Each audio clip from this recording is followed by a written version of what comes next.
Oh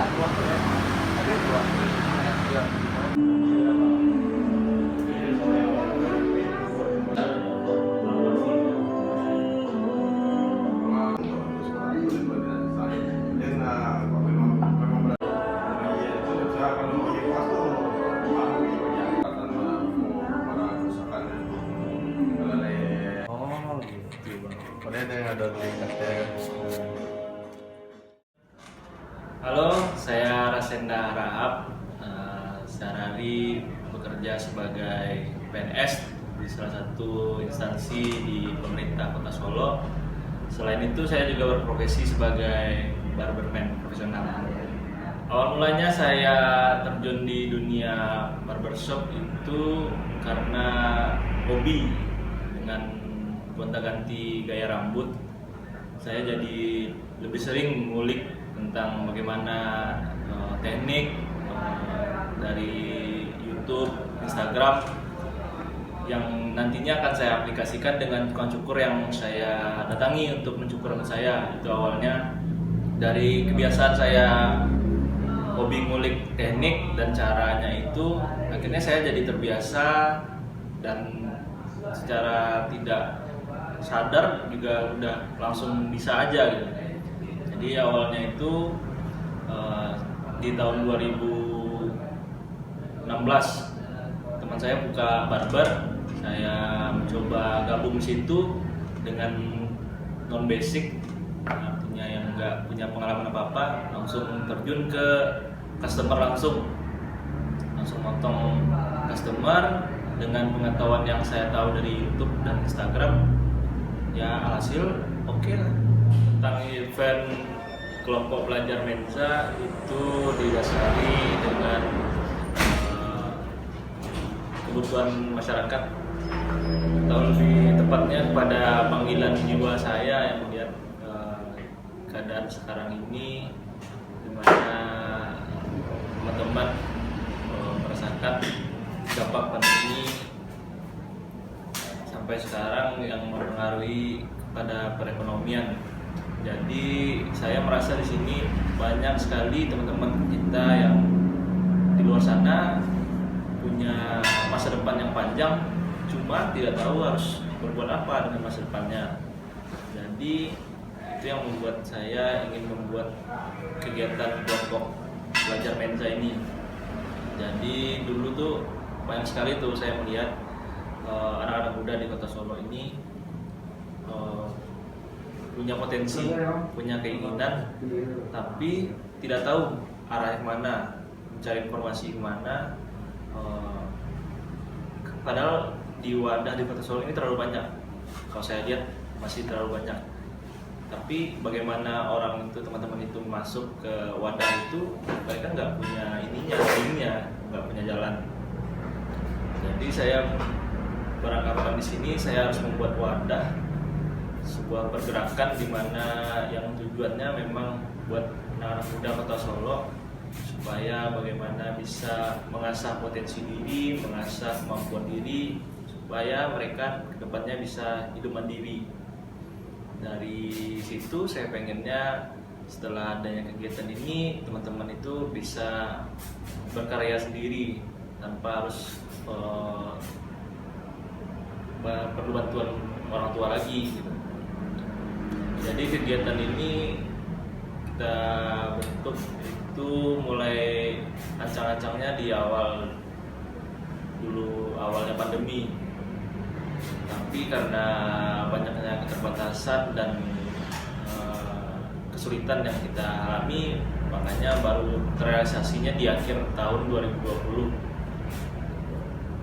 Awalnya saya pengennya pelatihan yang kami berikan itu kepada yang lebih real atau nyata yang bisa diterapkan di kehidupan langsung. Jadi bukan yang kita ngadain pelatihan tapi nggak tahu arah tujuannya kemana. Kenapa saya milih tema kelas kelompok belajar kita ini barbering? Itu karena saya sendiri bergerak di industri barbershop.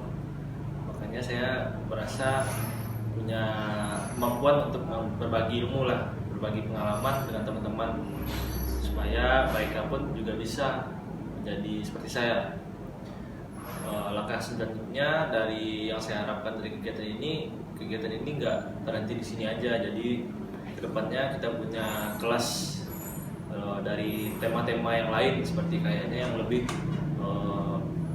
modern lah, yang lebih kekinian, seperti misalnya ada kelas kopi, kelas kopi, barista, terus fotografi atau ilustrasi atau apa saja lah yang memang style banget sama kehidupan sekarang ini. Daripada saya melihat memang banyak di pemerintah kita sekarang ini melakukan pelatihan-pelatihan bagi masyarakat, bukan sekarang aja, dari dulu juga udah ada kan.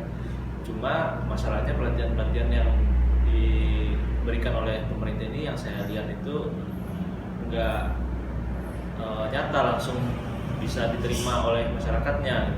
Jadi pemerintah itu saya lihat pelatihannya itu tidak mengikuti perkembangan zaman. Misalnya saja seperti pelatihan yang diberikan oleh salah satu instansi, pelatihan perhotelan, sedangkan di Kota Solo nggak ada hotel gitu kan. Jadi setelah orang keluar dari pelatihan perhotelan, dia harus kemana gitu. Apalagi misalnya kayak contohnya ada pelatihan las besi gitu kan. Sedangkan untuk alat-alatnya aja udah mahal gitu. Jadi untuk orang memulai pekerjaan sebagai tukang las itu membutuhkan modal yang mahal. Jadi dia akhirnya setelah melakukan pelatihan dia nggak tahu lagi mau ngapain. Jadi artinya pelatihan-pelatihan yang saya lihat selama ini itu ketika mereka sudah ikut pelatihan itu nggak merubah kehidupan mereka, tidak menambah lapangan kerja yang baru. Memang mereka bisa bekerja di tempat orang lain, tapi itu nggak membuka lapangan pekerjaan yang baru. Makanya saya pilihnya beberapa kegiatan atau beberapa minat lah gitu yang memang rasanya cocok untuk anak muda dan sangat hits belakangan ini. Jadi kita melakukan kegiatan ini tujuannya jelas, langsung ada dampak nyatanya buat si pelaku dan masyarakat sekitarnya. Tentunya saja misalnya kayak barber ini kalau untuk kita memulai bisnisnya aja itu dari modal puluhan ribu juga bisa gitu, nggak perlu harus yang sampai ratusan juta gitu. Makanya saya melihat kenapa barber ini yang mungkin bisa saya berikan ke orang, pertama karena saya memang punya ahli di situ, punya keahlian di situ, punya kemampuan di situ. Terus untuk memulainya sesuatunya itu nggak perlu harus keluar duit banyak. Jadi orang bisa habis keluar dari sini paham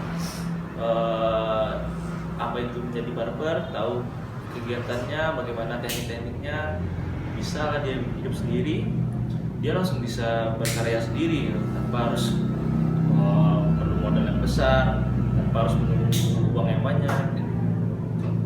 Jadi pas kegiatan ini kita lakukan di bulan Oktober, itu pesertanya ada 10 orang yang kita bagi kepada 2 kelas kelompok. Jadi karena pandemi juga, makanya kita batas peserta yang mengikuti. Dari antusias yang mendaftar itu udah sampai puluhan kayaknya kalau dihitung. Cuma kita batasi karena mengikuti protokol kesehatan juga. Makanya setiap seharinya untuk satu kelompoknya kita bagi menjadi 5 orang. Itu satu kelompoknya itu kita lakukan pelatihan selama 2 hari. Terus yang menjadi pertanyaan, apakah setelah pelatihan itu mereka bisa atau mereka mampu menjadi seorang barber? Itu bukan pekerjaan yang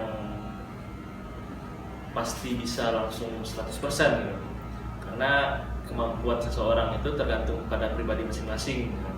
Jadi kita di sini sudah mengajarkan bagaimana basicnya, fundamental, terus bagaimana prospek manajerialnya, bagaimana menjalankan bisnisnya. Nah, itu tergantung dari mereka pribadi masing-masing, menerapkannya nanti di kehidupan selanjutnya itu bagaimana. Kadang ada yang kita baru ngajarin sehari, orang itu udah langsung bisa, ada juga yang udah sampai akhir yang emang nggak bisa juga gitu. Jadi tergantung dari pribadi masing-masingnya. Jadi kembali lagi kepada tujuan kita membagi ilmu supaya sama-sama bisa maju. Dan kita lihat kebanyakan dari industri kreatif anak muda gitu kan, lebih susah untuk membagi ilmunya karena mungkin kebanyakan dari mereka takut akan persaingan. Harusnya sebenarnya semakin banyak persaingan kita menjadi pemacu buat diri kita. Semakinnya banyak persaingan, semakin harus kita untuk menjadi lebih baik. Ya mungkin sekian aja dari saya, Rasenda Arab dari Menza Barbershop. Mudah-mudahan bermanfaat buat anak-anak muda di Sumatera Barat. Terima kasih.